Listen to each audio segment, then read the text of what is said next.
माँ गंगा के नाम से जाने जाते हैं। तो ऐसे गंगा मैया के तट की स्वच्छता हमारी नैतिक दायित्व भी बनता है।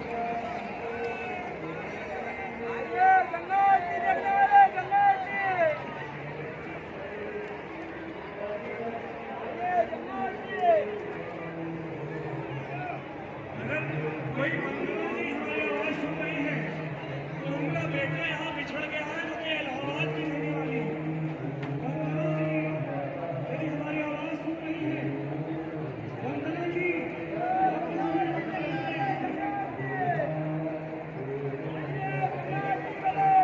सब जोड़े।